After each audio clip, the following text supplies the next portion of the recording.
Lasy topovavy anterina ny araba izay efa narosiny namana mpanao gazety mendrika Razafandratsima tao anatin'izay fampalalambavao zay tonga soa ihany koa ianao ao anatin'ny fandarana l'invité du jour amin'ity alakamisy alina ity araka nefa nafantarana antsika tao anatin'ny fampalalambavao teo hovahintsika ao amin'izao alina izao ny loholon'ny Madagasikara Imbiky Herlaza izay miandraikitra moa ny filoha lefitry ny anteny Merandoolona miandraikitra ny tapany avaratra eto Madagasikara miarabanao andriamatoa loholon'ny Madagasikara andriamatoa filoha lefitry ny anteny Merandoolona tonga soa ianao ary manasanao ihany koa androso anaty efitrano tompoko.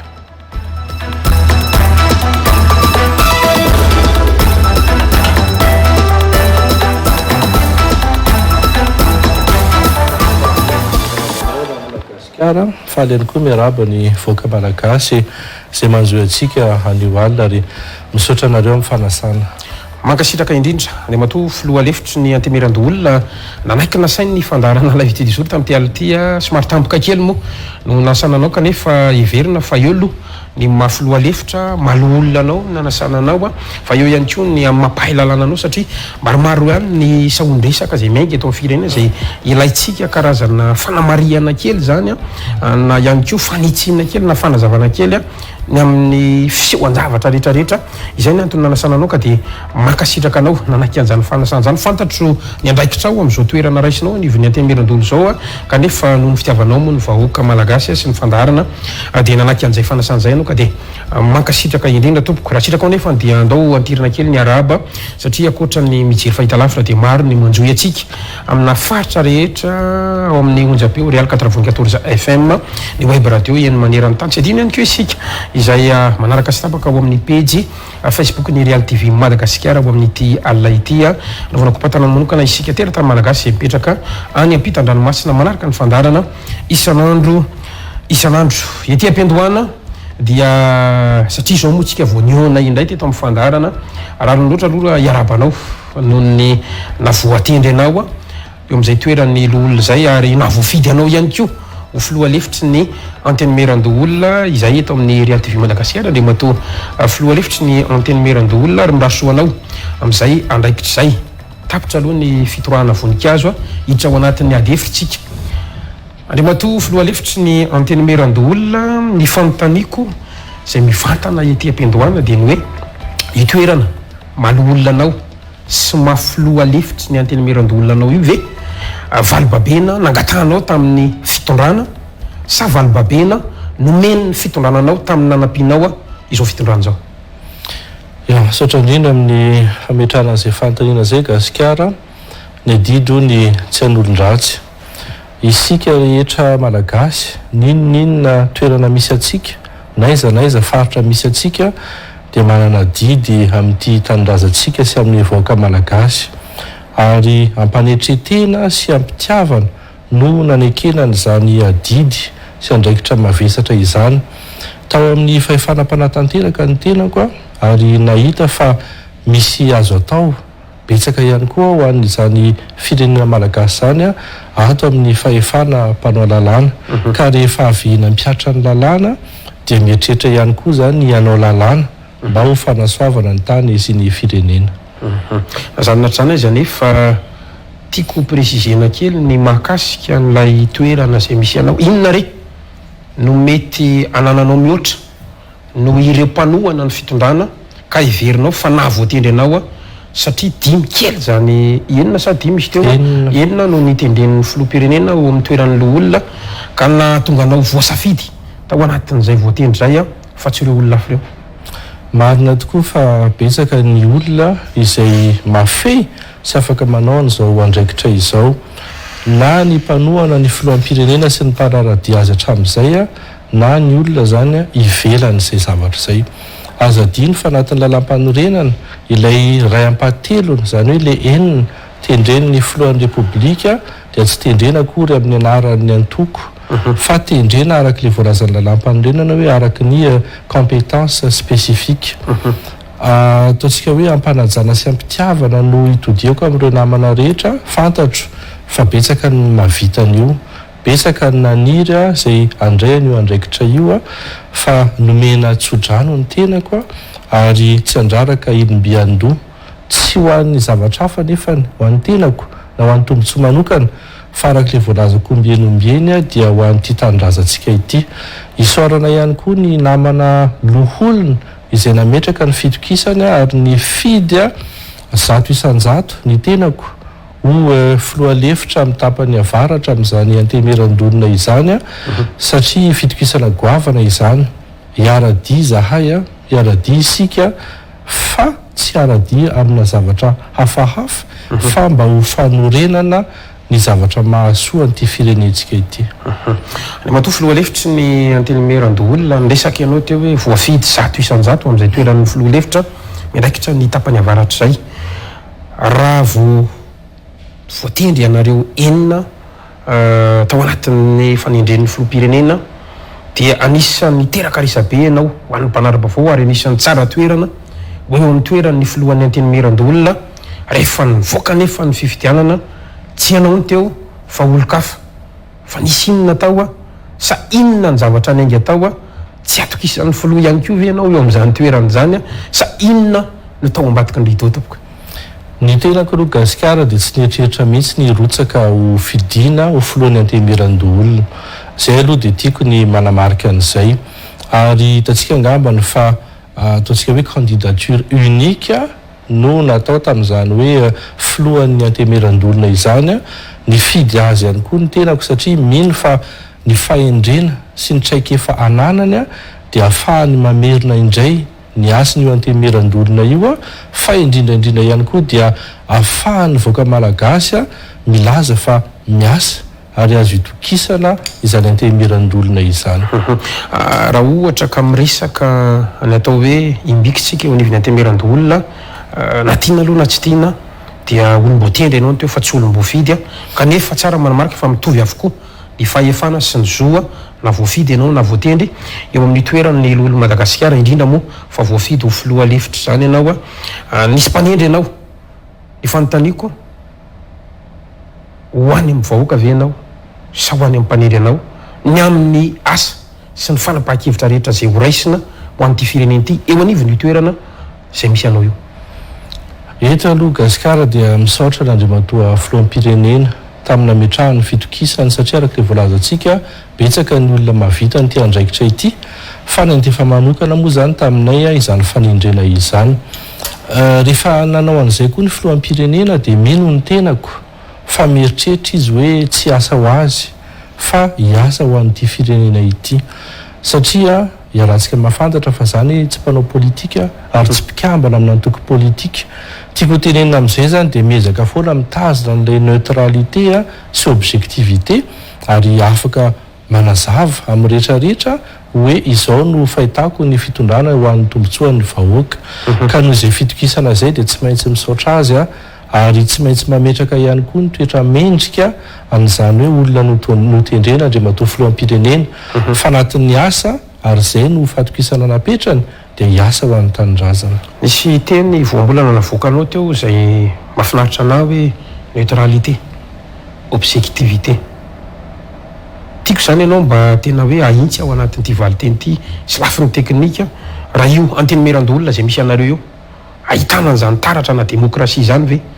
ny olona rehetra zay mandrafitra n'izany antemerandolona androantsika mifampiresaka zany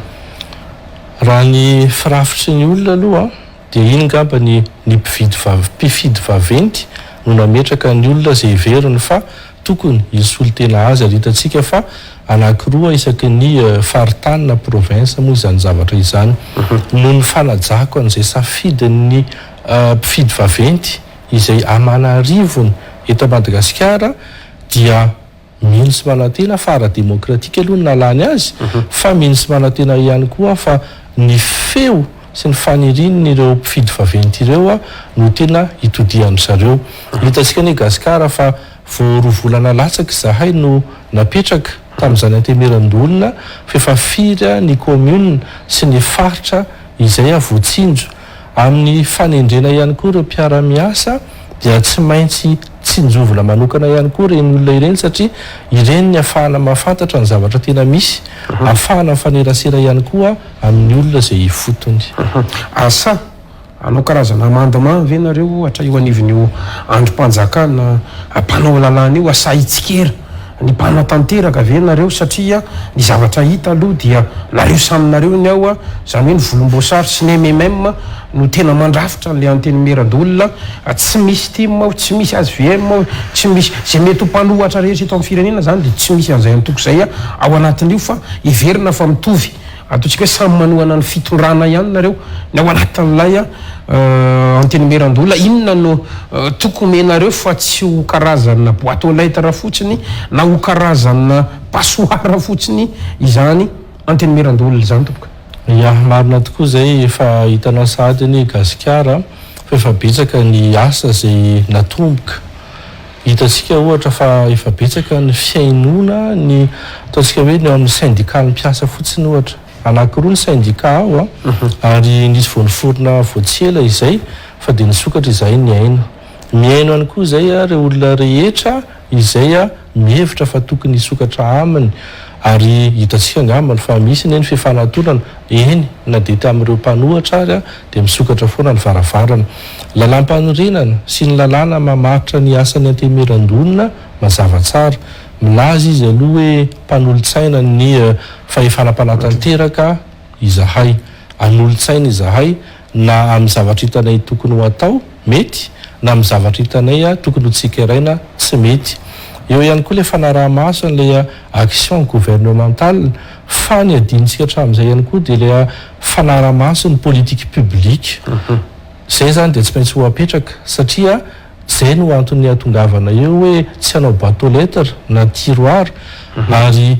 tsy voatery ihany koa hoe anaraka ny zavatra atao ny antemeram-pirenena fa hitondra ny hevitray manokana izahay a mahakasika n'izany hoe fitantanana ny firenena ho amin'ny tombotsoan'ny vahoaka zany mananako ny resaka antemerandolona satria tsy maintsy nampidiriko aloha zay satria zay moa anao voateto amin'ny voafidy anao zany hoe amin'izay a rafitra mpanao lalàna zay andriamatoa foalefitry ny antemerandolona ny somary nakaka ny mpanarabavao dia ny fitondrana ankehitriny ihany moa ny laza tany amin'ny fampelezan-kevitra fa hofoanany ity androm-panjakana zay misy anareo ity a araka ny reny dingana isan'ny toko moa ny aseseny tompony teny farany dia io fa nahena zany ho 20 ianareo a gaga indray zany rehefa ninona mantsy ny tohan-kevitra no entin'ny filoha ankehitriny de hoe androm-panjakana mandany voly zany antenimerandolona zany fa akory ny agagan'ny olona rehefa nitsangana ianareo antenimerandolona vaovao zay ny ena ny isan'ny mpikambana asaingany vola de tena asamilazy sika androany fa tena miopapana mihitsy ny andriamatoa filoha lefitry ny antemerandolona ary na ny assistant parlementaire aza de tena nakagany maro ny amarony sy ny vola betsaka ao anatiny inona ny fanazavana hoentinareo androany zany a fa tsy ny teo aloha ihany no misy a fa endrikendrika fotsiny lay fanenana mpikambana fa ny vola laninareo de mbola mihoatra noho ny teo aloha aza ia disoko ngambany zay filazana zay gasikara voalohany aloha zahay de mandala ny tanytandalana sy ny demokrasia efa nilaza ny fitsarana avy momba lalam-panorenana hoe tsy maintsy mandalo fitsapahakevim-bahoaka ny fanafoanana ny androm-panjakana anankiray a dia ny kena zay a amin'ny antsakany sy andavany ary rehefa nahena moa ny isan'ireo parlementaire anatin'ny antemerandolona dia azadiny fa niena arak'izay ihany koa ny isan'ireo mpiara-miasa eo ilay conseil technique enina ny isany ary eo ihany koa zany a ilay azafady enina ny assistant parlementaire ary telo ny conseil technique izany hoe ny kena soma tsara le fangatahany HCC tao amin'le règlement intérieur hoe fampidinianareo amin'ny fahefanam-panatanteraka arakaraka ny toebola zay mety ho zakanareo ny kenay zay azadino ary fa mpikambana bro maharitra ny vice président ny antemerandolona izany fa ny isan'ny mpiara-miasa aminay vice président rapporteur général sy questeur tompoko de mitovy isa amin'ireo namana loolona tsotra dikan'izay zany dia fantatray ny fahoriany voaka malagasy a tsy zahay mihitsy no anararoatra n'izany fahoriana izany hitatsika fa raha manao ny kajikajy de ny ena raiky amin'ny 50 isanjato ny fandanimbola zay mety ho ampiasainay a amin'ity taona ity nohon' izay fanesana ny isan'ny mpiara-miasa fanenana ny isan'ireo olona maro samihafa zay ao aminay zany miteny aminao na Madagasikara fa ny mpikambana bureau maharitra tsy manana fiara entina miasa tsy manana an'izany ary izahay dia tsy nampiditra olona hafa fa ny mpiara-miasa tao ihany ny secrétaire ny planton ny chauffeur ireo ihany no miara-miasa aminay tiako tenena amin'izay zany dia tsy zahay mihitsy no anao zavatra fahafa fa dia tena hoe mitsinjo ny mahakasika ny vahoaka malagasy eto ihany koa dia tsara ny mampafantatra fa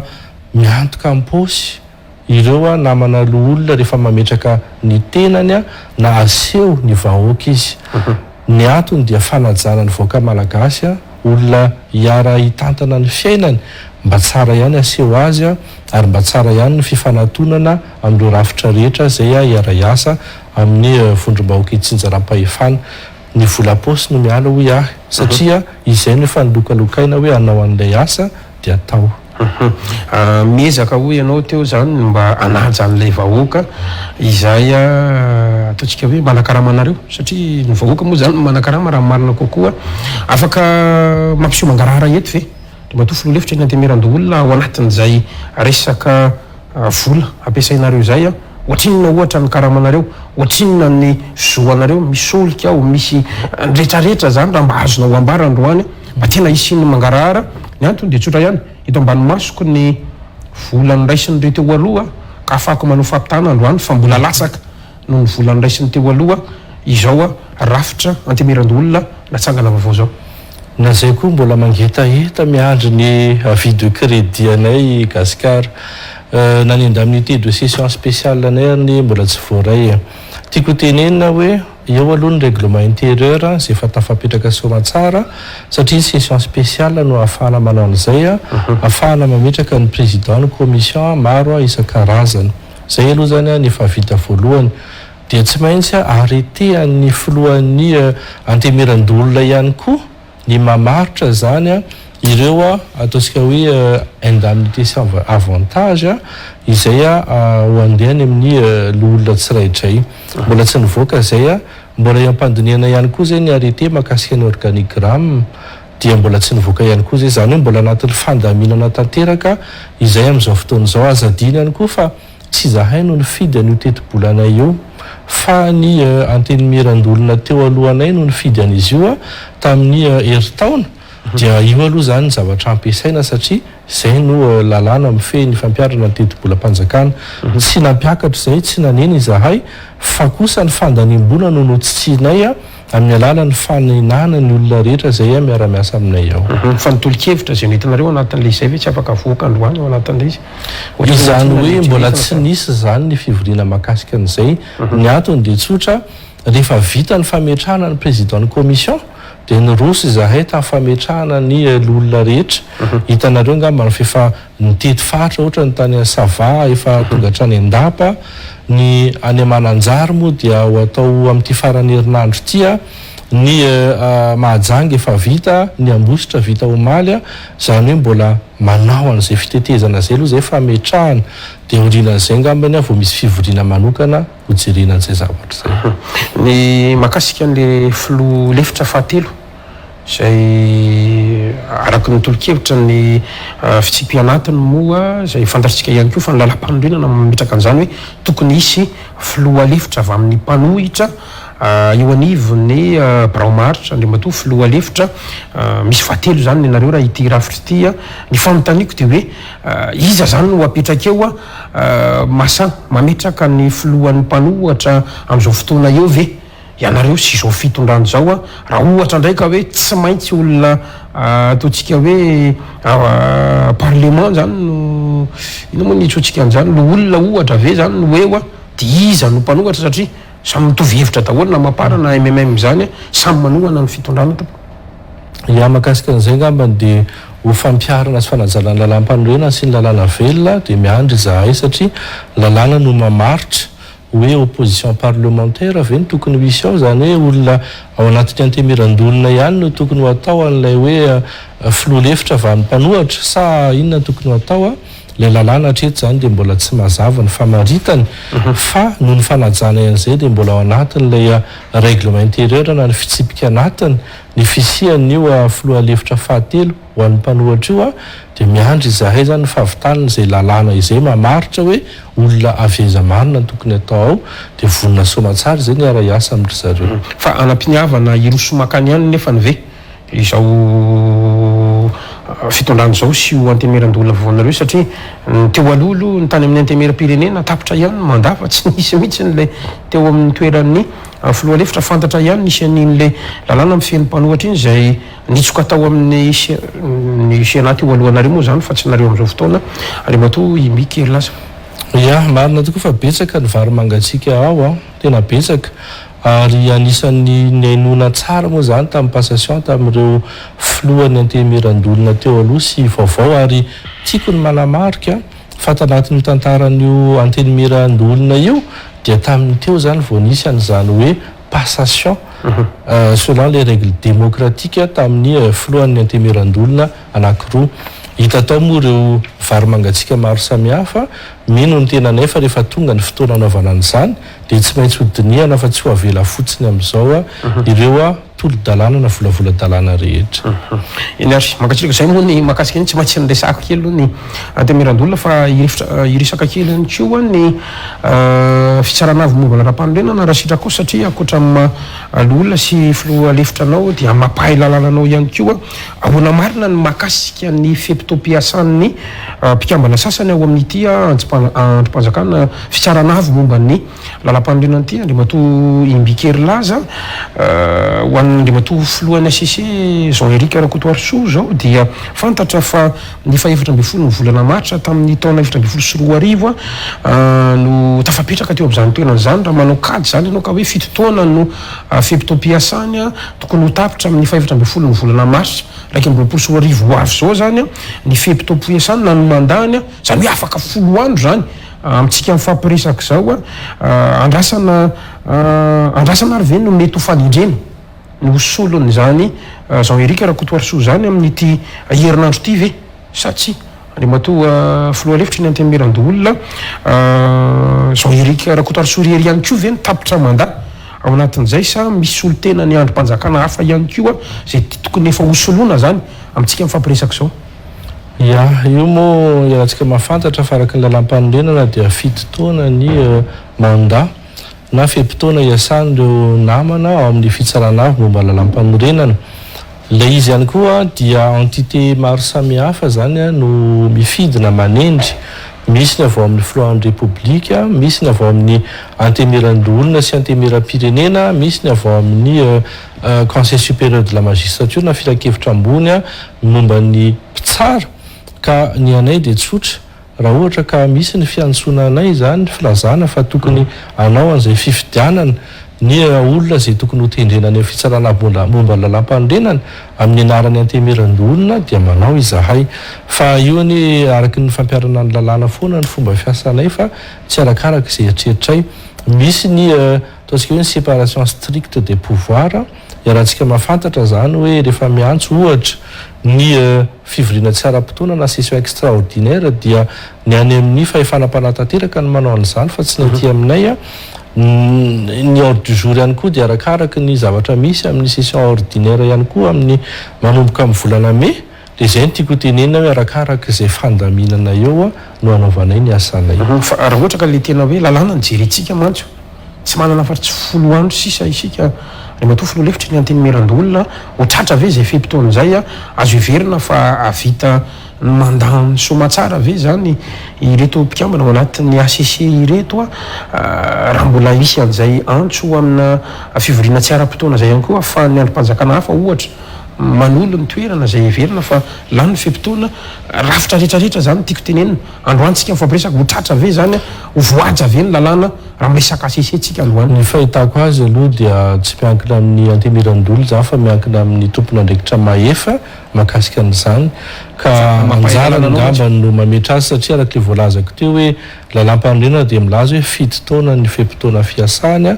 dia ny tompona andraikitra mahefa ngamba no tokony constate an'izay miakite an'izay mandat zay fa tsy anjaranay zany lasa manitsaka zany izahay amin'ny antemerandolona raha mamaritra an'izay sahady lasa ohatrany hoe mibaikona amin'ny fahefanam-panatanteraka dia tsy mety zay zany eny ary na raha tsika tao anatin'ny fampalalambavao teo moa andriamatoa filoha lefitry ny antemerandolona ny mahakasika ny ataontsika hoe tombana na hoe bilan an'izany atao hoe filohan'ny fisaranavy mbo lalam-panorenana zao Henri Karakotoarso tao anatin'ny fitotoan'izany hitantsika teo fa nisan'ny nanamarika nyity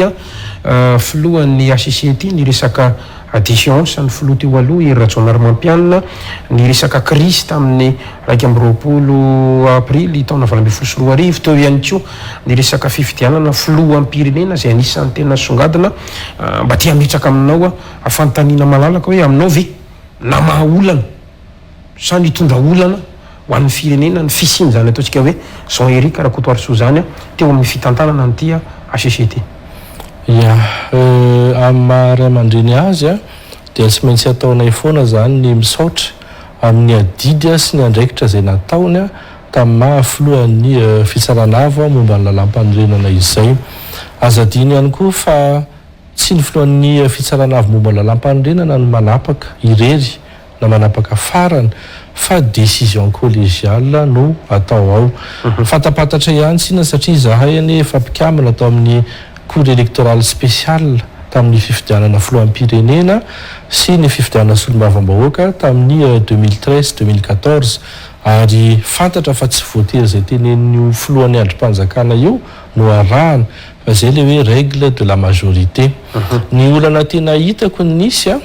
dia tsotra lay lalam-panorenantsika zany mbola tanora zany hoe lalam-panorenana 12 taona zany raha mihoatra amin'ny efa bicentenaire ny amerikana dia mbola tanora mbola zaza zany teo fampiarana ny lalam-panorenana zany dia misy zavatra maromaro mety contradictoire les dispositions constitutionnelles na ihany koa mety muette zany hoe tsy miteny mamaritra n'le fanaovana an'le vahaolana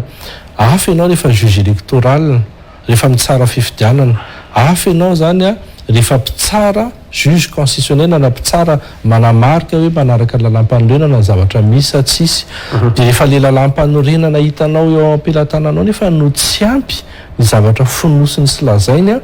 dia eo le hoe manao construction jurisprudentielle izany hoe tsy maintsy misy an'ilay interprétation ihany zany na dia kely ary ny fahefana tokony anana manao an'izay dia izay zany no hitako hoe tsy maintsy no raisina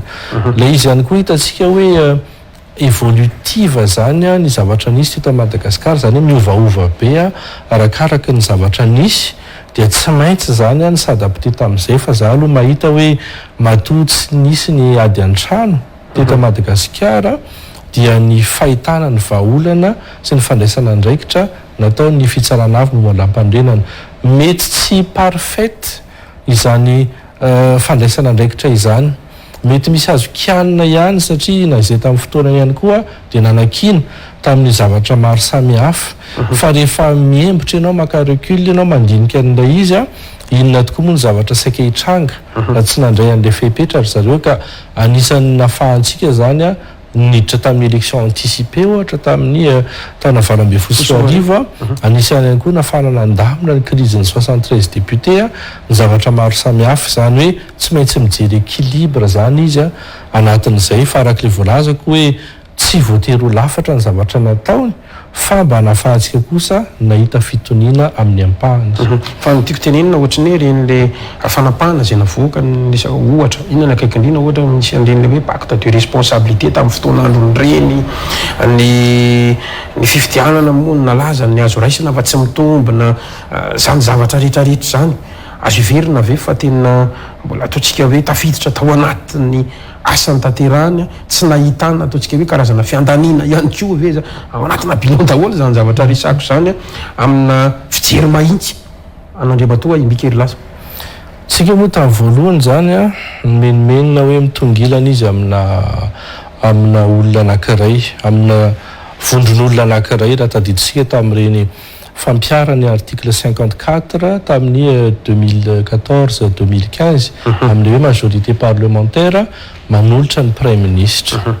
taty aoriana indray zany tsika nilaza fa nanomboka 2018 teo tamin'le fangatana des sciences hoe mistatue izy ultra petita zany hoe mihoatra ny zavatra nangatahana tsy araky ny tokony izy ny fampiarana ny lalam-panorena fa miandany indray izy ty amin'ny ambadika ka io araky le teneniko hoe tsy ny olona rehetra ny mahafehany zany fampiarana ny lalam-panorenana izany isika ty ivelany zany mety manana ny fahitantsika azy araky ny famakitsika ny zavatra misy fa izy aloha ny napetraky ny lalam-panorenana teo dia ajaina feno zany ny fandraisana andraikiny manoloana an'izay oaiza nanakaisytsika gasikara raha ohatra ka ny androm-panjakana farany ambony indrindra fampiarana ny lalàna no tsy nekeny daolobe zany zavatra lazainy zany dia angamba ny mety ataontsika hoe ny verina amin'izany hoe la loi de la jungle na la loi du talion tsika tsy mety fa tsy maintsy narahana foana ny fandaminana nataondry zareo raha jerentsika ny lalàna ahafahana mandrafitra amin'izany ataontsika hoe fitsarana avy momba ny lalam-panorenana zany dia misy an'ilay ataontsika hoe anjara ny filohan'ny repoblika no manindry azy le hoe quota ny filohan'ny repoblika zany ny mato imbikery laza aminao manokana adefitra moa ny atsika amin'ny raha mianaka ny eto azo iverina ave fa mbola tokony tazomitsika izay ataontsika hoe filoam-pirenena manendry mpikambana eo anivo ny ACC zay raha ny tantara ny jereny raha ny zavatra efa lasa ny jereny nitondra inona ho antsika zany ary ataontsika hoe nasoa an'le firenena sy le vahoaka malagasy ve nisina zany hoe olona mpikambana ao anatin'ny ACC no tendreny ny filoam-pirenena inona ihany koa no mety tsy lalaonady zay ny fiantsonany an'zeo sa inona ao anatin'izany zavatra zany azadina nefa eran'izao tontolo zao misy an'izany hoe olona mpikambana ohatra ny États-Unis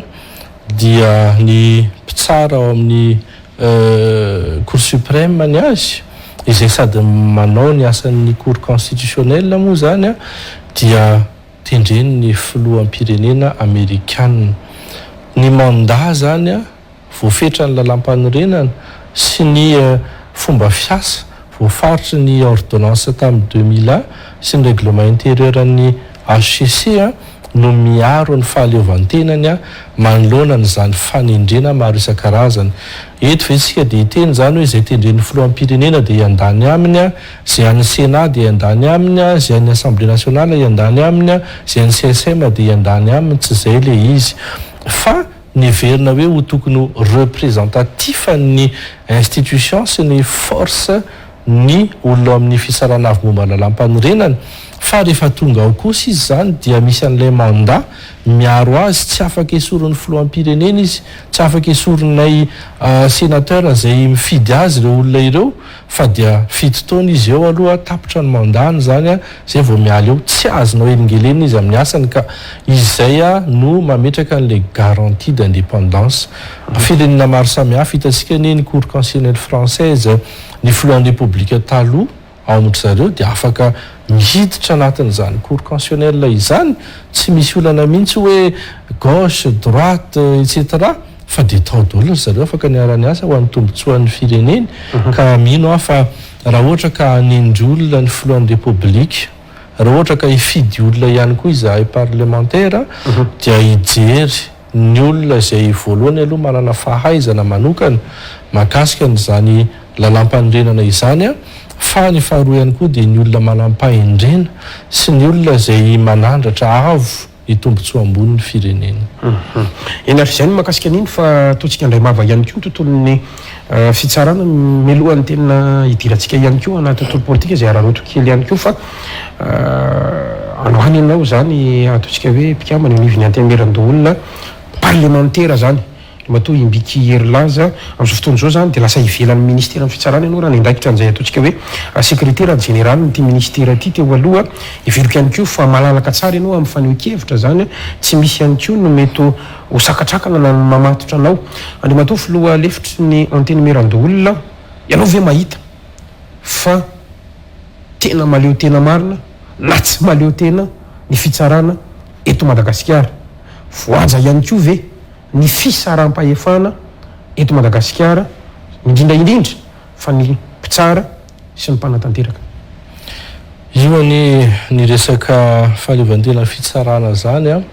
dia construction sempiternelle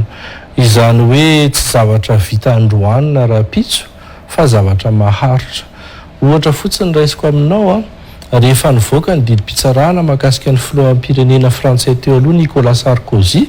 besaka ny commentaire hoe tsy mahaleo tena ny fitsarana frantsay etsetra etsetra. Hitantsika nefa ny nanomboka tamin'ny révolution française tamin'ny 1789 satria miincarné ny Andriamanitra ny roi dia izy no mibaiko ny mpitsara isan-karazany tao Frantsa. Dia nandeha moa reny zavatra rehetrarehetra. Hitantsika angamba ny prise de la Bastille izay nanagadrana olona, tsy nisy fitsarana na fitsarana amin'ny tanila, fitakiana maro samihafa reny, ary anatin'izany ny fitakiana sy ny fametrahana ny fahaleovantena fitsarana frantsay efa 400 taona lasa zay. Ny antsika zany feno ny fepetra-takiany lalam-pandrenana sy ny lalàna satria rehefa mamaky ny tena ny zavatra misy eto sy ny any ivelany hita fa ny azakazaka ihany ny fametrahana zany hoe fahaleovantena fitsarana teto amintsika. Fa le olana zany dia ny fampiaran'ny olona tsiraidray an'izany fahaleovantena ny fitsarana. Atomboko amin'ny mpitsara aloha ilay izy, mila ny mpitsara tsiraidray vonona ny ampiatra ny lalàna araka ny rariny sy ny hitsiny sy ny feon'ny fieritreretany. Mila ny mpitsara anankiray izay tsy manaiky hitsindry na manaiky fandrabirabiana maro samihafa na manaiky ihany koa ny fampitahorana, izany hoe fametrahana ny fahaleovantena ny fitsarana. Zay aloha voalohany. Mila ihany koa ny filan-kevitra ambonin'ny mpitsara, Conseil supérieur de la magistrature, izay tena miaro satria ahoana moa zany ny ilazanao hoe ireo mpitsara amin'ny Conseil supérieur de la magistrature dia olom-boafidy ny ankamaroany, fidiny ireo mpitsara namany. Fa rehefa tonga ao izy dia ny lalam-panorenana sy ny lalàna mahakasika ny mpitsara mamaritra hoe ny mpitsara mpamoaka didy tompoko dia tsy azo afindra raha tsy misy fangatahany na fanekeny. Dia mandeha zany le famindrana hatramin'izay ka hatramin'izao hoe pour nécessité de service dûment justifié. Inona moa le nécessité de service? Tsy mazava akory izay zavatra izay dia matahotra le mpitsara tsy andeha izy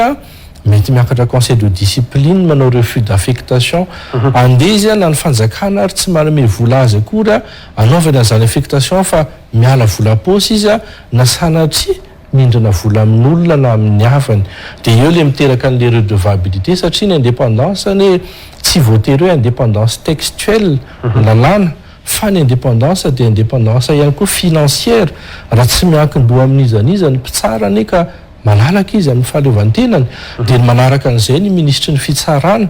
Ngeza be ny fahefan'ny ministry ny fitsarana mahakasika ny mpitsara, ohatra hoe afaka mampiatona mpitsara izy rehefa avy naka ny hevitr'ireo chef de cour manatiny enim-bolana, afaka mampanokatra enquête izy na manenjika ireo mpitsara maro samihafa ary mazava ho azy moa afaka mitondra an'izany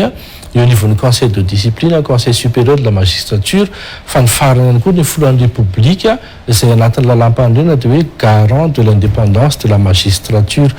Ny frantsay dia mitovy amintsika ny lalàna any aminy kanefa tsy misy fimenomenomana hoe misy fitanilana na misy fanitsakitsahana indrindra mahakasika ireo mpitsara mpamoaka didy. Aty amintsika ny fampiarana ny lalàna miankina amin'ny olona.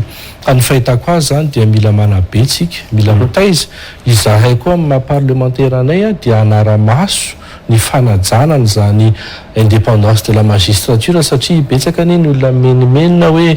very fananana, very vola satria mety ny heveriny fa ho misy fitanilana dia tsy mitsabaka izay tonga dia miantso an'ilay mpitsara na miantso ny ministra sanatrian'izany. Misy fomba fiasa amin'ilay fanaramaso ny activité gouvernementale, ny interpellation, ny résolution, ny question any amin'ny gouvernement, reny rehetra reny afaka atao zany fa ny tenako moa zany ary zay ny hitako hoe tombony ngambany amin'ny hoe mbola eo ny lehibeako taloha izay direko manokana ny fomba fiasany tamin'izay niarany asa dia mahita hoe afaka manampy azy izahay amin'izany hoe fahavononany anandratra ny fitsarana sy ametraka ny fahaleovantena fitsarana izany. Zany resaka rehetrarehetra resahanao zany ndre matoa filoha lefitra mantsy dia ohatry ny hita tazany fa ohatry ny hoe teoria fotsiny fa ny zavatra hitan'ny masony ny vahoaka indrindra indrindra amina rara mpitsarana zay misy hidirana amin'ny politika de mahatsapa azo tsapaitanana fa tsy mahaleo tena le mpitsara. Nyfantaniko zany hoe inona no mahatonga an'le mpitsara tsy mahaleo tena mihitsy amina raharam-pitsarana zay misy idiran'ny resaka politika eto Madagasikara. Inona na ahoana tsy afabela amin'le baiko midina mihitsy n'le mpitsara amin'ny asa izay ataony zany, indrindra fa mamofopofona mpanao politika na raharaha politika na ara ekonomika ihany koa indrindrandrindra zay misy ifandraisana amina pomba na mpanohatra ny fitondrana anankiray tompoko. De nytiako apetraka aminao ndray le fanontaniana gasikara hoe ahoana moa ny afahanao manapirofo fa misy izany tsindry mandeha amin'le mpitsara. Le mpitsara ve no nanatonanao na nanatona ny namantsika hoe ity ny pirofo message na conversation téléphonique na tsy fantatro na baiko antsoratra akoatrany amin'ny fampanoavana zay tokony manaraka baiko fa ny mpitsara mpamoaka didy misy an'izany ve itsika mako io lay olana indraindray misy olona milaza hoe nandray vola le mpitsara satria anatin'ny antota taratasina dy anankiray misy foana ny maresy misy ny resy. Raha heverina ihany koa fa politika le raharaha de heverina zany fa hoe miandany foana ny mpitondra fanjakana le mpitsara. De rehefa ohatra ka hoe tsy nifanaraka tamin'le neritreretina indray le didim-pitsarana de hoe satria natahotra n'lay fimenimenoman'ny olona rehetra any amin'ny media dia anyempotra le mpitsara dia nanao zavatra hafa. Tiako tenenina sarotra be ny miteny amina resaka raharam-pitsarana raha tsy misy pirofo hoe itia nisy olona nanindra ary le mpitsara koa rehefa tsy mindrina tsy voatery anaraka n'izany zavatra zany. Fa mety ho-akevitranao mba tsy ho affirmation gratuite le zavatra resako pirofo mivaingana ohatra fa iny teto amiko teto nge fa teto ny mpandindra national ny pôle anticorruption andriamatoa filohalefitra ny Antemirandolo lary nilaza mihitsy hoe PDB ireo mpitsara ao amiko reo ozy izy mitaraina amina baiko midina indrindraindrindra fa ny resaka fampidirana ponja vonjimaika na ny fahafahana vonjimaika le MDU na le LP zany ohatra ray vomalinomaly ihany koa ny mpisolo vava maître Willy Zafinjatovo maître Olala niteny ana teto fa hoe PDB ny mpatsara mitaraina fa misy an'izany karazana baiko zany ka tsy afahan'izy ireo miasa malalaka ka zay le teneny honohono hoe ny avocat ny parti au procès parti au procès zany hoe na ny olona mpitorina ny olona toriny no arovany ka raha ohatra hoe metimety aminy de tsy milaza izy hoe misy baiko midina raha tsy metimety aminy de milaza an'izay fa amiko aloha zany zavatra zany manahirana. Raha mikasika n'le filazana hoe tompona andraikitra amin'ny fitsarana nanambarana zany azadiny fa ny lalàna makasika ny pôle anticorruption dia tena mafy be ny fametrahana ny garantie d'indépendance misy mandat reo olona reo ary na ny fomba fanaovana ny enquête ny ary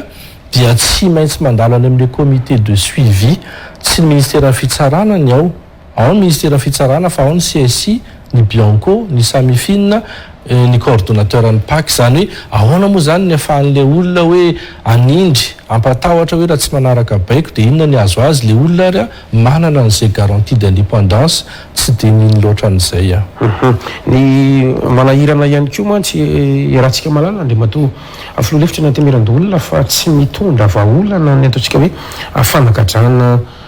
ireo olona zay tsy mitovy hevitra amin'ny tontolo politika zany resako zany na ataontsika hoe valifaty politika anisan'ny aika an'izany ihany koa ny filoha teo aloha Marc Ravalomanana raha jerentsika zao ohatra amin'ny rahalahy amin'ny raharaha Roly Mercia zay ministre HVM teo aloha ny raharaha Mbola Rajona zay mpanolontsaina manokana ny filoham-pirenena teo aloha ny raharaha Berija izay mpanohana ny HVM teo aloha zany zao ohatra mivaingana azo-tsapatanana izay sokajin'ny fianakavian'izy ireo fa tena hoe valifaty politika ary misy endrika politika ny raha-pitsarana Mbola Rajona zany zao hoe forotaona mbola tsy misy procès mandraky ty ny androany Roly Mercia vo malimaly any resaka an'izany teto rehefa manao aveu le olona nitoroka anazy de ohatrohatry zany nitranga misy tena te hijery mahity zany hoe azo eritreretina ve ohatra zao ny famoahana an'ireny olona ireny mba hisinina ataontsika hoe fitoniny eto amin'ny firenena mba tena le fampandrosoana marina ny jerena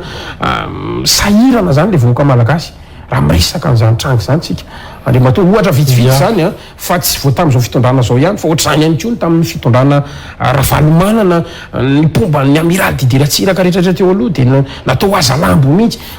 lasa misy ohatr'izay foana zany de le fitsarana foana ny fitaovana politika eto Madagasikara ka manimba an'le entsik'ilay fitsarana any ka tsy mahatokony fitsarana ntsony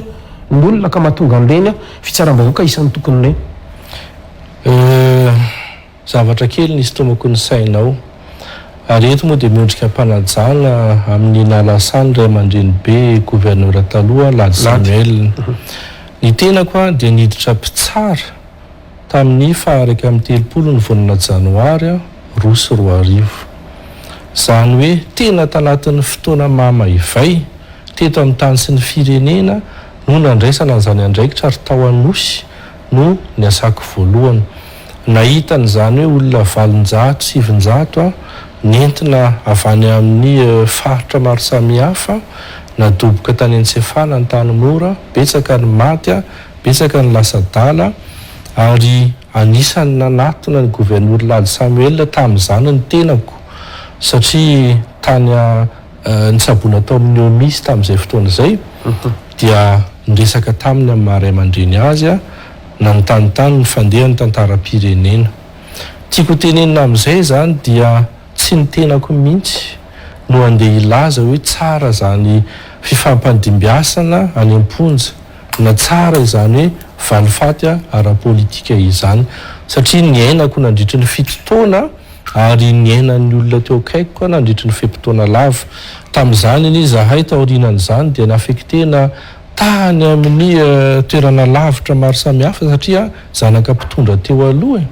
fa nefany izahay dia tsy niantso olona ny anenjika, tsy niantso olona ny amalifaty ary izay foana raha hitanao ngamba ny fanazavako amin'ny enao manjery hatramin'izay ka hatramin'izao dia miantso ny fitoniana, miantso ny fifanantonana, miantso ny fifandresen-dahatra ambony latabatra.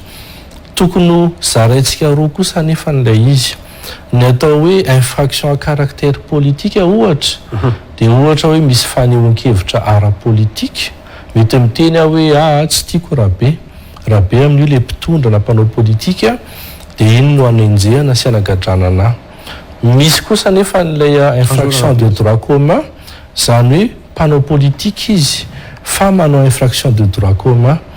dia mba hiarovan'ny tenany dia afangarony amin'ny mampanao politika azy le fanenjehana azy nefany izy dia nanao an'ilay eloka amin'ny maha olon-tsotra azy.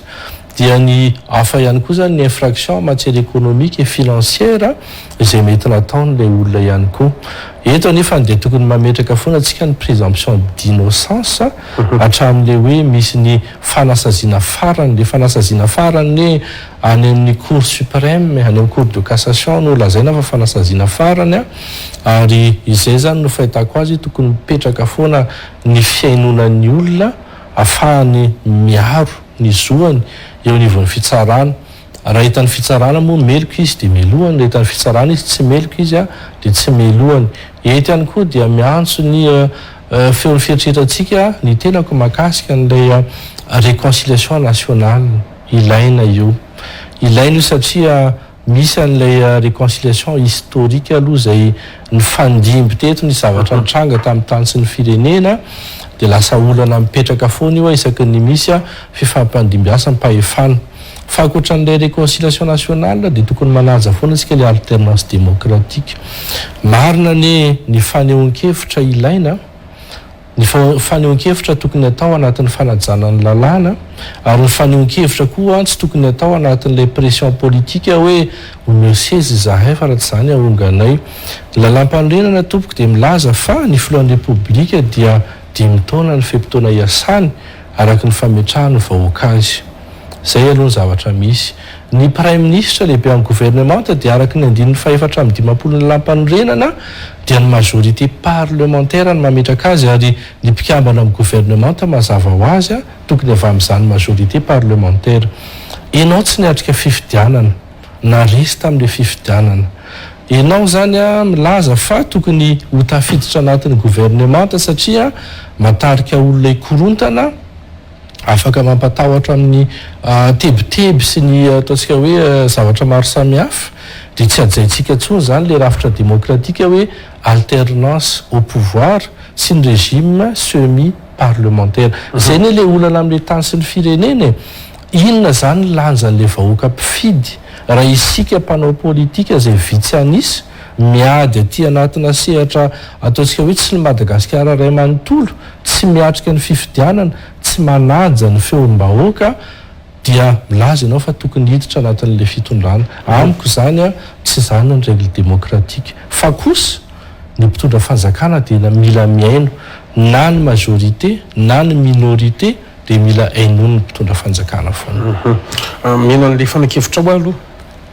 dia hitako tena mirona makany amin'ny fitondrana ianao andriamatoa Imbikira Laza ao anatin'izany fanakevitra ao zany. Ny antony dia tsotra ihany, ny zavatra misy satria efa miresaka politika ianao eto amin'ny firenena, nga efa tonga any amin'ny atao hoe fanonganam-panjakana tsika izao, nga tsika efa tonga any amin'ny hoe ataontsika hoe famozokozonana n'le filoham-pirenena tsy havita ny fimpito-piasany ao anatin'izao raha misy eto amin'ny firenena izao. Ahitsika kely ngambe ianao mahitsika kely ianao voalohany aloha ny objectivité no resahako hoe olana ho an'ny firenena malagasy ny tsy fanaovana ny alternance démocratique. Hitantsika zany ombieny teto amin'ny tany sy ny firenena ary nanimba ny firenena malagasy. Zay aloha adidinay kosa amin'ny mahalolona anay mampatsiahany zany na androany na rapitso na afaka pitso hoe tsy mety ny zavatra ohatran'izany fa tokony hajaina ny alternance démocratique. Zay voalohany. Faharoa, manaraka an'izany dia rehefa mijery zahay ny zavatra misy dia misy ilay ataontsika hoe inquiétude, ny anongotsongona maty any mba tsy andevenan'andro velona, ka tsy hoe sanatria ve tsy manao ny adidiny amin'ny mahalo olona zany zahay, tsy hoe sanatria tsy miteny miantso amin'ny fitoniana sy amin'ny fifampiresahana dia andrasana efa ho lasa zavatra tsy miverina amin'ny tokony ho izy tsony ve vao hiteny. Ary zay le mahatonga ny tenako hoe mahita hoe tsika ato amin'ny aina aman-jery koa tokony mipetraka amin'le objectivité, izany hoe rehefa tsy mitovy hevitra amin'le olona zany dia tsy voatery hoe irona amin'ny fanjakana izy, fa zay ny analizy ny fahitany an'ilay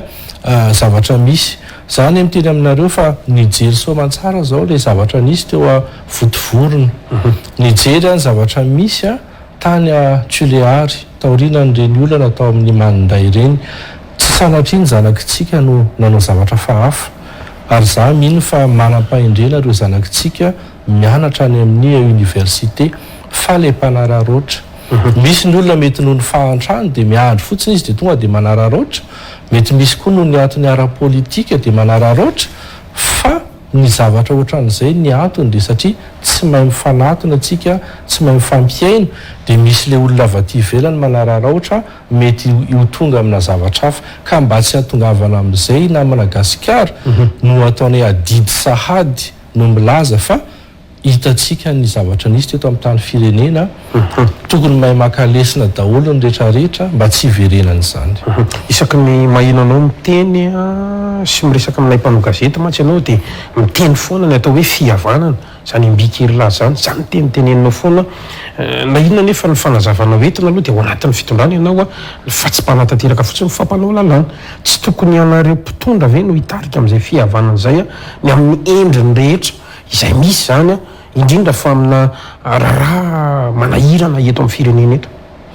Ny tenako aloha mazava ho azy resy lahatra amin'ny ataontsika hoe ny vina izay tiana hitondrasana mpandrosoana ny titany sy ny firenena ity. Ary raha tsy resy lahatra tamin'izany ny tenako dia tsy nanaiky niditra ho tendrena na tamin'ireny asa-mpanjakana ambony ireny na amin'izao adidy amanandraikitra faran'izao. Tiako tenenina zany dia mirona amin'izay fanatanterahana ny vina izay, ary zay kosa nefa ny tsisy orona raha hitanay hoe misy zavatra tokony ho hatsaraina. Ary io moa tiako hamariana dia ny eto fa tokony hatsaraina ny resaka décentralisation ohatra, zay no antony fisian'ny antemeran-doolona dia tsy sasatra izay resaka amin'ny fahefanam-panatanteraka hoe jereo ifotony ireo vahoaka isaky ny faritra ireo, isaky ny district ireo, isaky ny commune, fa dia tena mahonena ry zareo. Ny fihavanana sy ny firaisan-kinam-pirenena dia zavatra ambony zany.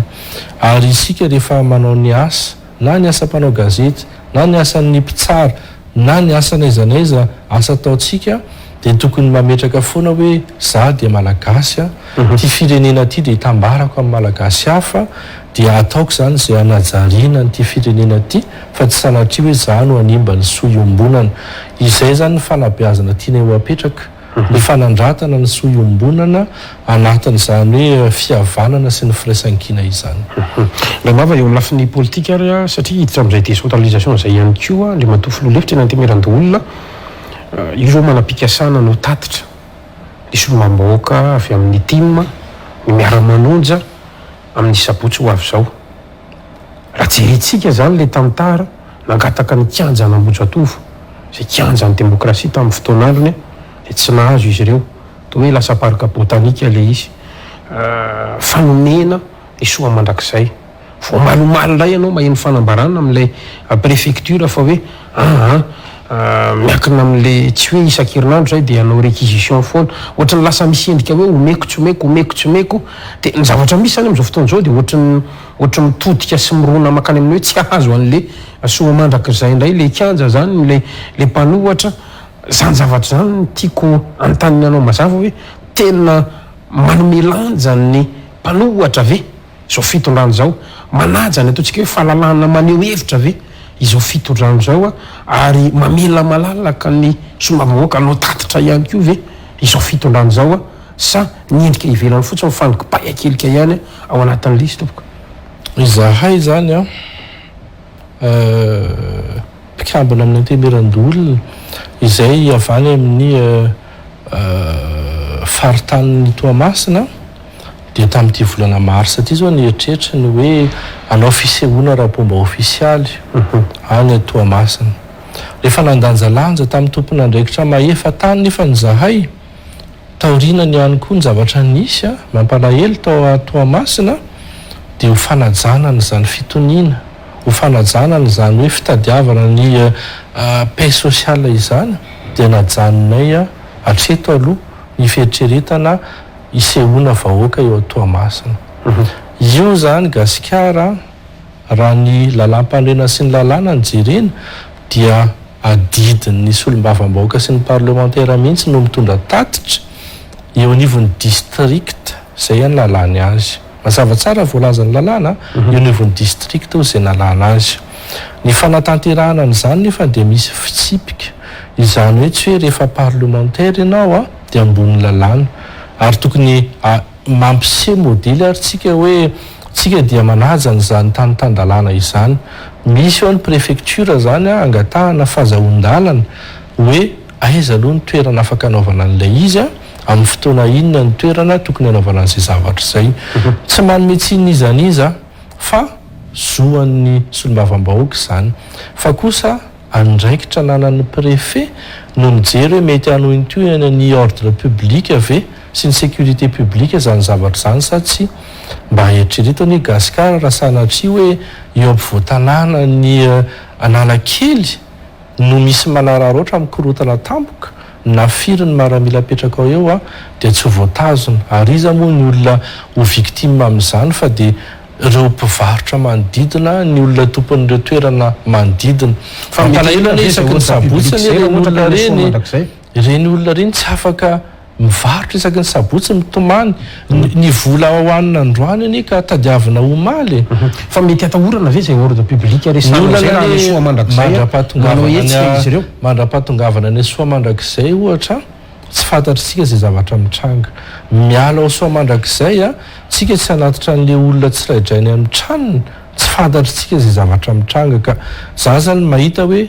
tokony ataon'le izy satria izay ny fahefana sy ny andraikitra omeny lalam-panorenana sy ny lalàna azy fa manaraka ny fandaminana araky ny lalàna kosa izy fa tsy hoe sanatrian'izany hoe tsy maintsy zay tiany atao ny atao fa araky le teleniko teo na zahay ny lefitra ny olona rehetra efa navita zao tany amin'ny toerana nisy azy mahazo tsiny zay mivahoaka ny Toamasina fa manazava izahay hoe tena miala tsiny fa mbola tsy mety raha amin'izao fotoana izao dia eo zany zay koa le hoe éthique politique et politique responsable jerenao ny conséquence ny zavatra ataonao amin'le politika ataonao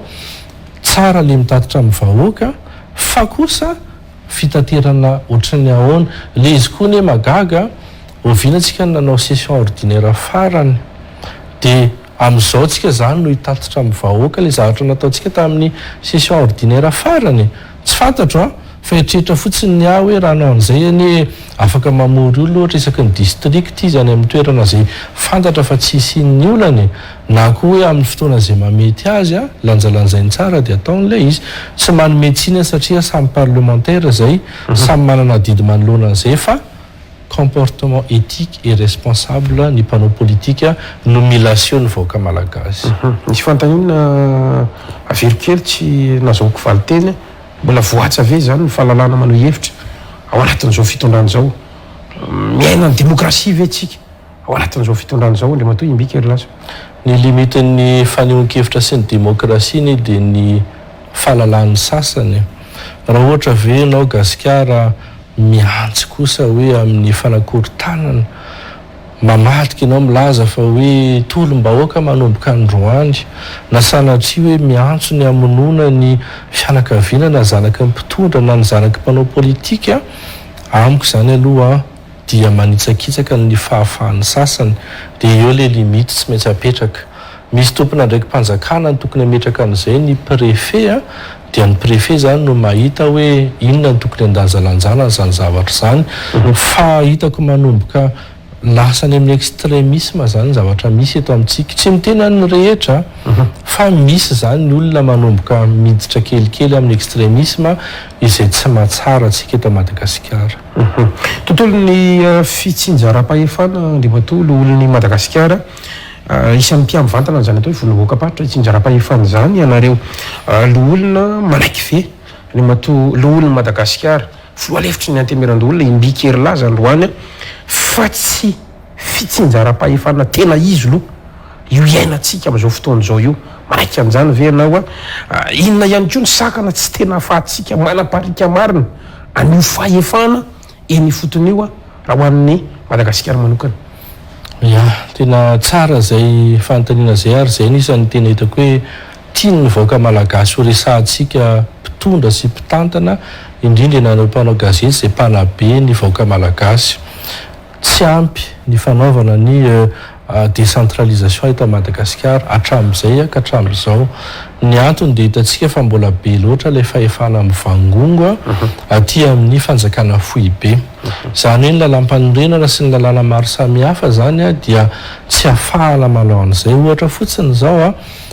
resaka ristourina hitako hoe mampalahelo ihany hoe ny mpiasa ny commune urbaine ny Toamasina zao izay misy any usine ngezabe ny Ambatovy io dia sahirana amin'ny resaka budget de fonctionnement na budget d'investissement sahirana mitady ny fandoavana ny karaman'ny mpiasa manao ny fotodrafitrasa ny fanadiovana etc isorana moa Andriamatoa be ny tanàna miezaka isorana ihany koa Andriamatoa gouverneur miezaka satria hitako hoe misy cohésion ry zareo Toamasina amin'ny fitiavana ny tanàna fa zay zao dia fahitana taratra hoe mbola tsy ampy ny antony dia tsotra le ristourna dia mbola miakatra zany amin'ny fanjakana foibe fa izy koa tsy voateriny any médecine koa tsika le fanjakana foibe marina hoe tokony zareo ny manao lalàna manaparitaka zany an'ilay fahefana zay le décentralisation effective mako mena autonomie budgétaire et financière zany ireo olona ireo marina zany fa ilay olom-bo fiditsika koa mila manao ezaka mila manao ny fandratom-pahaizana ihany koa fomba fitantanana fomba fanatsarana fampidiram-bola ny commune ohatra fotsiny ny ao Sainte Marie ny toerana zay ny avin'ny tena hitantsika fa zany tena commune à vocation spécifique moa izy anatin'le texte amin'ny décentralisation fa le fampidiran-ketra ny tsy ampy le fampidirana ketra amin'ny vignette touristique amin'ireo hôtely maro samihafa ny mpitrandraka amin'ny tourisme tsy dia lasa tsy mivoatra be zany le tanàna ny lalana miaratsy ny fotodrafitrasa tsy voatsangana tiako tenenina zany hoe sady amin'ny mpitondra fanjakana aloha le andraikitra goavana amin'le hoe volonté politique anaovana an'le décentralisation effective fa an'le olona voafidy any amin'ireny toerana ireny koa tokony misy ezaka manokana amin'ny fanatsarana ny fampidirana an'le vola fa koa tsy lanina amina budget de fonctionnement fa lanina amina budget d'investissement. Ka io indrindra ny zava-misy mantsy Andriamatoa filoalefitry ny antemerandolona dia mivangongo aty amin'ny fanjakana foibe ny fahefana sy ny vola zay zany zavatra misy eto Madagasikara ny any amin'ny faritra ny any amin'ny commune any nefa ny tena mahafantatra hoe inona ny marary azy inona ihany koa ny fampandrosoana mety aminy ny fanotaniko zany androany de hoe inona ny atahoran'le fanjakana foibe tsy manome anjatontsika hoe fahefana ho an'ny commune na ho an'ny faritra zay tsy manome anjatontsika hoe fahaleovatena arabola ho an'ny commune na ny faritra izay ny zavatra misy zany le fanjakana ary ino zao ny gouverneur zao de omena vola avy aty amin'ny fanjakana foibe raha ny tena izy zany tokony fanohatra am'izay ny zavatra mihitsy ao anatin'izany rehetrarehetra zany asa iady an'izany ve andrimatoa imbikery laza zay olom-botendry ny fanjakana foibe tsy maintsy miady zay ka farany teo zao a tamin'izay voatonga teo anivon'io antemerandolona io a de misy nanomboka tamin'ity fitondram-panjakana ty a zany antsointsika hoe conférence budgétaire régionale izy zany le ministère-ny intérieur sy ny décentralisation ary ministère-ny économie et finance no tena tompon'andraikitra amin'io zavatra io a dia tena ezana miainga avy any amin'ny faritra tsiraidray a avy any amin'ny commune sy avy any amin'ny tompon'andraikitra voafidy tsiraidray a ny famaritana ny ataontsika ny prioritéany de anatin'izay le costing anatin'izay le budgétisation le famaritana an'ireo projet rehetra ireo gaga nahitan'le izy satria nanaraka par visioconférence amin'ireo faritra rehetra izay ataontsika hoe andraiketako amin'le tapany avaratry Madagasikara fetako hoe zavatra tena tsara ary tena miady a tamin'izay moa de tena ny ministra anankiroa mihitsy no tadidiko zao nandeha tany mainty rano tamin'ny fanokafana azy fa de tena miady le tompony andraikitra ny gouverneur sy ny maire amin'izany hoe projet prioritaire ny amin'izany fa izay fotsiny ngamba ny mbola mila tokony ho ataontsika hoe le vola zany a any arinany tokony tsy miainga antsony aty amin'ny fanjakana foibe fa tokony miditra any amin'ilay commune sy any amin'ny faritra ny volany a de izy no mampiasa azy fa misy fanaraha-maso zany amin'le autorité déconcentré zany hoe ny préfet ny district etsetraetsetra tena mokevitra am'izay fa omeko ohatra kely ary ianao izy tomako ny adefitsika Thomas nanambaranao teo zany zao anisan'ny faritany tena mampidi-bolo zany eto Madagasikara eto noho ny fananany ataontsika hoe Seranatsambo ireo orinasa isan'ny tokony reo fa zavatra misy de feno lavadavaka feno fako ohatra zany ny zavatra iainan'le tanàna zay fantatra fa mampidi-bola ilay faritany fa mampidi-bola akoatrany Thomas na bidibe ihany koa na any amin'ny faritany ihany koa samy manana ny mampiavaka azy ny arena ho am'izay ahafahany mampandroso azy mivantana mihitsy aza tsy voatery miakatra aty amin'ny fanjakana foibe ity ampidiriko ty adevitra ty tsy haiko na mety aminao mety ho vahaolana ampandroso ny Madagasikara ve ny fiverenatsika indray any amin'izany atao hoe afaritany mizaka teny zany ny matoa mibikery lasa ny fahitako azy aloha zany raha vonona atsika ara-moraly ara-tantara ara-pitondrana ny fiainam-panjakana sy ny fiainana rehetra eo nivon'ny fiarahamonina ka tsy hitarika fivakivakisana dia azo eritreretina fa io zany mila fahavononana sy mila fahamatorana satria ny nahatongavan'ny firenena anankiray amin'izany zavatra zany de misy dingana lavitra be ary io foana le mahatonga ny tena komiteny hoe ny réconciliation nationale ny unité nationale mila apetraka satria sao de lasa mpifahavalo indray zany lay faritany sy lay faritra fa ny zavatra tokony atao kosa nefa nyzany dia tokony avela malalaka ny commune sy ny faritra manapaka ny fomba fitantanany ny arena zay misy ao aminy tokony avela malalaka hoy fa kosa misy ny fanaraha-maso ny fanjakana foibe arak'izay ary misy ihany koa moa zany ny fanofanana ny resaka Thomas ninao teo azadina fa anatin'ny décret messier ohatra mise en compatibilité des investissements avec l'environnement anatin'ireo lalàna maro samihafa makasika ny orinasa de misy le atsotsika hoe RSE responsabilité sociétale des entreprises tokony manokambola zany ny société anankiray izay miasa amin'ilay commune mba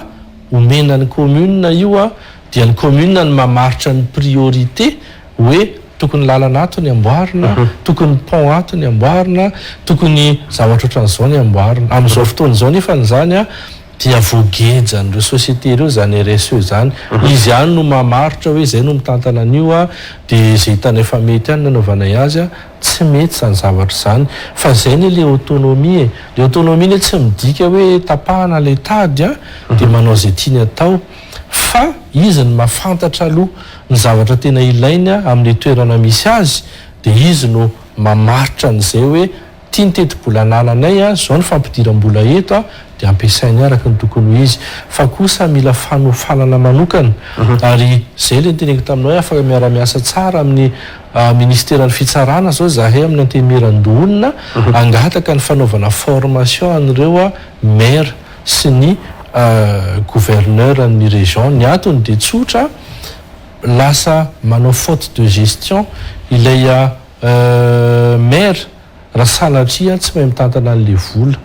mety lasa ihany koa hoe manao infraction économique et financière mihitsy izy raha salatria hoe tsy ampy ilay fiofanana omena azy a fomba fitantanana an'izay ka eo ny tribunaux financier eo ny tribunaux administratif a afaka iarahanay miasa anatin'izany zavatra zany za manokana zao dia nanapa-kevitra ny olona iara iasa amiko zay everiko fa anisan'ny ilaina dia misy aloha zany a solotena n'ireo be ny tanàna amin'le toerana zay a iandreketako fa misy ihany koa zany ny mpitsara zay a avany amin'ny rafitra financier sy avany amin'ny rafitra administratif a zay angaviko ihany koa iara-iasa amiko satria mba hahafahana sady mametraka an'izay fiara-miasa zay hoe io ny tsy atao resaka fotsiny hoe teoria raka le lazainao fa dia na hitety mihitsy a anampy an zareo amin'le fomba fampidirana sy fitantanan'ny volany azo eritseretana fa isany amin'ny tolo-dalàna ho an'ny fanatsarana n'izay fondrom-bahoaka patsy izy izany ve izahay zao andriamatoa filohan'ny antemeran-doholona dia efa nandray ny association ny président conseil municipaux des grandes villes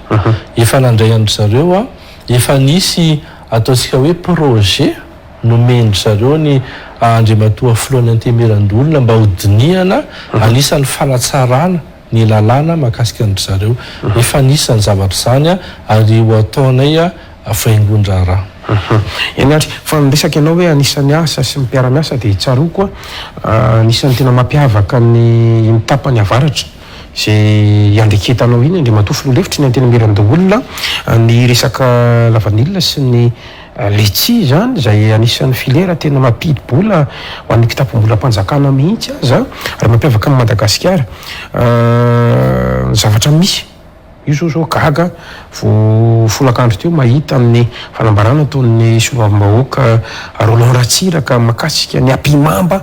sy mety hoe monopole ataona tompona andraikitra eto amin'ny firenena misy anaran'olona miverimberina foana ihany koa ny amin'reto filera ny lavanilina sy ny letsi reto a ambaran'izany solom-bavim-bahoaka zany tena mahitsy asa iady an'izany ve le mato imbikery laza androany zay miandraikitra manokana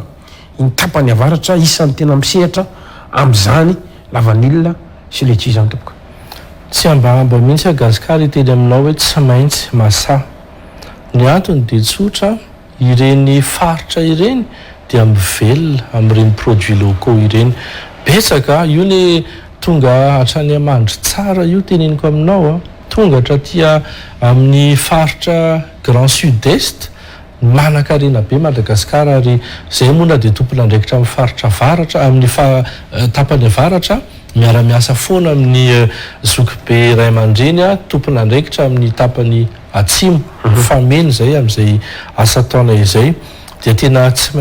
maintsy hiaro ny tombotsoan'ny vahoaka madinika io ny asandravan'le monopole resaka mpandraraha fa para-patonga ny mpandraraha koa ny misy ny mpamboly sy ny mpamokatra ny olona rehetra voakasika zay zany a tsy maintsy a hiaino aloha izahay inona ny olana misy a inona koa ny vahaolana tokony ho atao tsy maintsy hiaino ihany koa zay a ny ministera tompona andraikitra amin'izany hoe ahoana ny tokony hanatsarana n'ireo filiera ireo satria marina tokoa fa tena misy zavatra tokony hojerena manokana ao hitatsika ny ohatra hoe anisany ireo mpianatra vao amin'ny faritra vao amin'ny barika dimy a zanak'olona avy any amin'ny tapany avaratra mivarotra vokatra mivarotra tahirim-bokatra mivarotra fananana le ray aman-dreny a mba havita n'le telo volana efa bolana amin'ilay fianarana dia maintsy hoahatra ny vidin'ny vokatra totongana be a satria misy le tsy fifampiresahanao dia anjarana i satria misy akony any amin'ny resaka sosialy anie ny resaka ekonomika dia asany tanteraka mihitsy ny zavatra zany fa ny anamantsy ny tena manahirana zany ao anatin'le izy a le ataontsika hoe misy vondron'olona na olo-tokana tsy haiko zay ataontsika hoe jejarery an'ilay izy zay nge le manahirana eto Madagasikara akoatra ny vidiny sy ny zavatra misy any mato imbikery laza zany zavatra zany ve tsy hanimba ny sarin'ny fitondrana izay misy am'izao fotoana zao a ary na ny manodidina ny filoha ary nge dia tena milaza misy fa hoe manimba ny filoha ny ataondreo mpanao business manodidina ny filoha zany am'izao fotoana zao any mato filoha lefitra ny Antemirandolo ya ka io moa arak'le voalazako teo hoe tsy maintsy hijery aloha zahay satria voarovolana no natongavana tsy maintsy mandanjalanja kosa ianao aloha ny zavatra misy zay le état des lieux la bilan inona marina ny olana amin'io filière letchi filière lavani ohatra zay ny ohatra nyraisinao teo inona marina ny tena olana mety misy ve zany fanangejana izany a mety misy ve ny olona mihevitra fa tena hoe voailikilika anatin'izany zavatra zany a inona ny vahaolana tokony hoentina manoloana n'izany asanay zany gasikara ary ataontsika hoe tsy mahadiso anay ny manao n'izany zavatra zany eo fotsiny mila mandanjalantsika satria matetika zany lasa alefany amin'ny politika foana le izy hoe misy olona ohatran'izao akaiky ny fitondrana dia manao n'izao zavatra zao io zany mila mandanjalanja ihany tsika amin'izay satria ohatra fotsiny hoe ny fametrahana zany exportation ny letchi zany a za dia miteny anao ohatra fa tompoko lahy intsoro parfait zany nanokatra ny filière letchi io a teto Madagasikara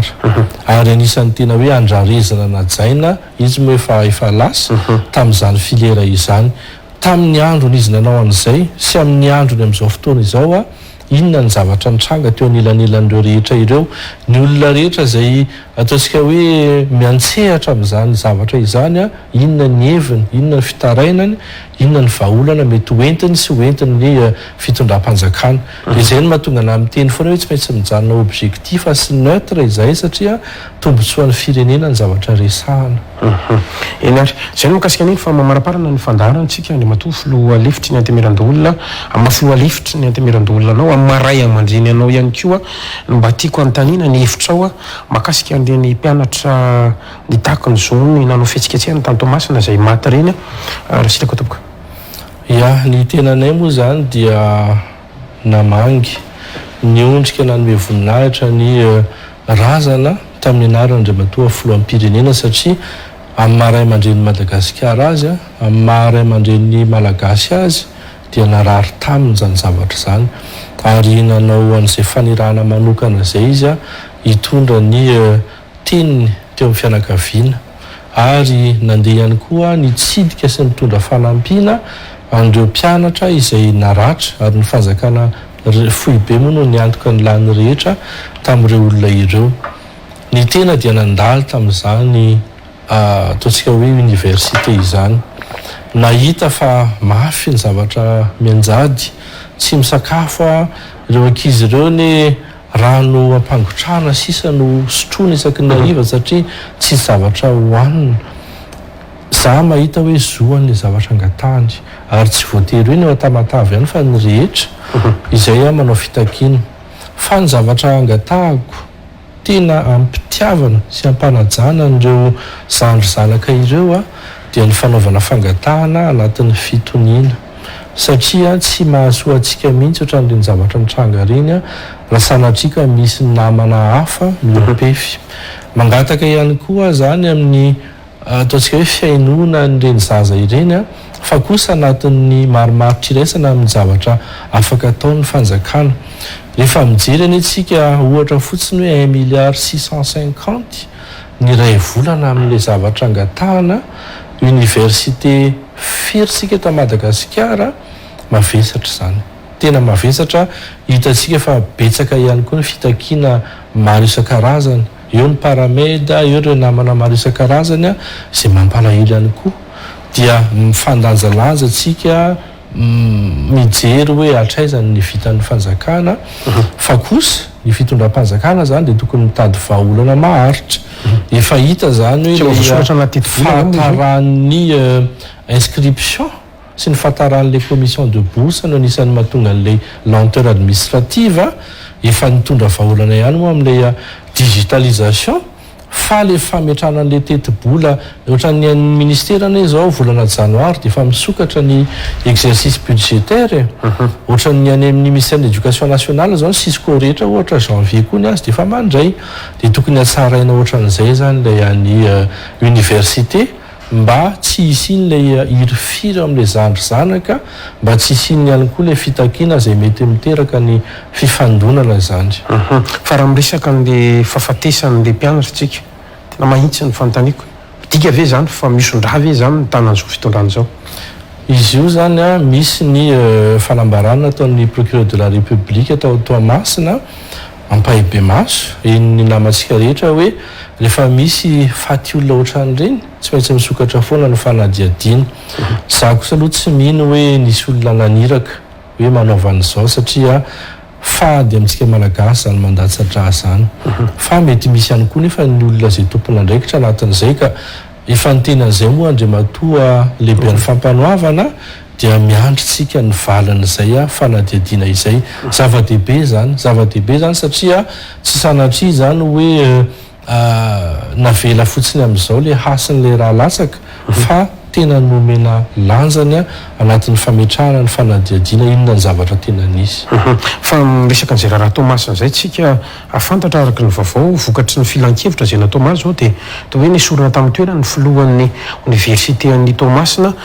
nitondra vahaolana amin'izao problème misy zao ve izany ataontsika hoe fanalana tompona andraikitra amin'ny toeran'izay a mandeha ihany koa nyresaka amin'izao fotoana izao fa to ohatra tsy navelana ny hevitra ihany koa zany olo zany a safaofao ny resaka le matoa imbika lasa ia tsy tena fantatra tsara moa le dossier ao anatin'io ataontsika hoe fanadiadiana misy io a satria araka le voalazany amin'ny enao amanjery hoe misy ny fanadiadiana zay midina ifotony amin'izao fotoana izao a ny afantarana hoe inona ny responsabilité an'ny président ny université any Tamatavy a inona ihany koa ny faute zay mety imputable fa izahay zany ohatranareo rehetra ihany nijery tamin'ny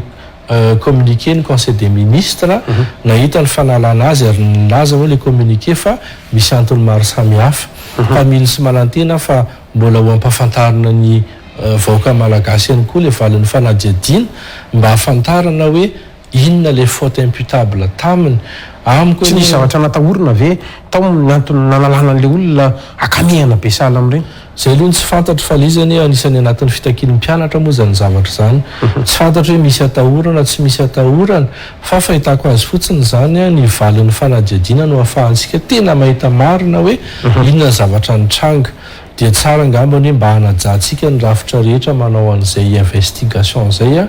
dia miandran'izay ento fotsiny zany dia miantso ny fahendren'ny rehetra miantso ny fitoniana avy amin'ny maha hoe zanaky Toamasina ny tena ihany koa tsy misy fanavakavahana io na iza amin'le fitoniana amin'le hoe tokony apetraka foana zany le fifankatiavana sy le fiarahamonina dia mijery tsika hoe inona ny vahaolana maharitra ingany mba tsy hanimba fotsiny zany ny ao amin'ny province ny Toamasina ny zavatra toy ireny zany eny ary tia-pamaranana ny ataontsika hoe fanatanjahantena satria nisy amin'ny vaovao nalaza nafinaritra aloha androany zany a ny famoahan'ny parazatra ny ekipa pirenena ny barian'ny Madagasikara ny listreo hiatrika zany ny lalao miverina ho an'ny Ethiopie sy Niger moa zany a ny tiako atongavana dia hoe zany imbiky Erlaz zany tsy atory zany fa anisan'ny mbo manamora ihany koa andreny tanora zay misehatra fanatanjahantena efa fotoana lasa ary zay dia efa nafantarako anao a inona moa ny tiako atongavana mijanona ny tanora zay misehatra ny fanatanjahantena indrindra fa iny faritra antsinanana Madagasikara iny ndre mato imbikelaza amin'ny resaka fampitaovana zany a isan-karazany ary mijaly koa toa ohatry ny hoe mangataka lava foana izy ireo isaky ny anao fifaninanana na hoe hiakatra ty andreny vohitra ty a inona ny mety hoe mba vahaolana hoentinao mahakasika an'izany satria zany mba nampitondrain'ireo tanora avy any amin'ny fahatratsinanany tampoka rehefa fantany hoe hiakatra eto ianao a le mato imbikelaza ia anisan'ny ahafahantsika manabe a sy manitsy ny tanorantsika ny fanatanjahantena zany le zavatra tsy azo odivirana mihitsy ary mitaiza ny ataontsika hoe ny fitiavany zareo ny tanindrazana ihany koa satria mitondra ny ambom-pirenena ny fanatanjahantena zay ataony ny fahitako azy dia lasa ny ligue sy ny fédération dia lasa miankina be loatra amin'ilay olona manampy. Raha tsy misy olona manampy zany ry zareo malala tanana matetika dia tsy afaka koa manao an'ilay compétition nationale na internationale. Tsy manana ny fampitaovana professionnel izy, ary raha tsika mahafantatra fa miasa izy amin'ny andavanandro dia tsisy fotoana zany anaovana an'ilay fanazarany tena mba ho matianina bebe kokoa ilay izy. Ka za mahita hoe tsara raha dinian'ny fanjakana fohy be ny fanomezana ny tetibola mahampy azy ny fédération sy ny ligue, satria arak'ilay voalazako teo raha ny tanorany no beazina anatin'ny fanatanjahantena tsy variana amin'ny resaka fisotrotoka izy na resaka zavatra hafa, fa dia tena mitaiza vatana, mitaiza saina. Ka dia tena hoe tsara mbola andalo moa ny ataontsika hoe loi de finance rectificative indray andro any na ny loi de finance initiale 2022 dia anisan'ny hiady zahay ho an'ireny tanora zandritsika ireny. Tapitra ny fandarantsika makasitraka anao andeha matoa filoha lefitry ny antenumerandoolona nanakina sainy ny fandarana lefty du jour tamin'ity alina ity tena makasitraka anao bevata raha misy afatra na fahamitinana mety ho fanamarina keo mety ny zavatra nomaninao mantsy ka tsy voantaniko tao anatin'ny fandarana nandritra ny izao fiarahantsika izao dia fotoanan'izao topoka. Ya ny voalohany teny aloha dia makasitraka anao gasikara sy ny namana rehetra ato amin'ny Real TV satria afaka maneho hevitra anatin'izay hoe arena ny tsy fitovikevitra izay tsy miandany na amin'ny atsy na amin'ny aroa. Isaorana ianareo amin'izay, isaorana ihany koa ny voaka malagasy rehetra na eto a Madagasikara na eran'izao tontolo izao izay manaraka sy manjoy antsika ny oalina, satria zava-dehibe foana ny fifampitafana amina sehatra toy itony. Ary ny farany ngambany dia miantso foana amin'ny fifanantonana, amin'ny fifampitoniana sy ny fifanajana amin'ny soatoavina malagasy. Io zany tsy voatery hitovy hevitra, tsy voatery ho lafatra ny ataon'ny andanina ny ankilana, fa ilay fifanantonana sy ilay fihavanana no zava-dehibe eto amin'ny tany sy ny firenena. Makasitraka inena tompoko ity-pamarana moa misy foana ny fanontaniana enty satsia raha sitraka ao na enina tsy ny valitenao andeha matoa filoha lefitry ny antemirandolona fony anao secrétaire général ny ministère-ny fitsarana. Efa nisy fotoana avy anao nanao intervention teo anivon'ny fitsarana tamin'ny narara izay nisy teto amin'ny firenena. Eny makasitraka tompoko isaona antsika rehetra tany tokantrano nanaraka ny fandarana hatrany farany isaorako manokana ihany koa zareo orinasa ny tsirony tany ny antoka ranobokazo vita avy amin'ny legioma ho an'ny mpanolotra sy ny vahiny tatao anatin'ny fandarana mametraka ny manapitafa ho amin'ny rapitsondray ary topoka lasy topoka veloma topoka.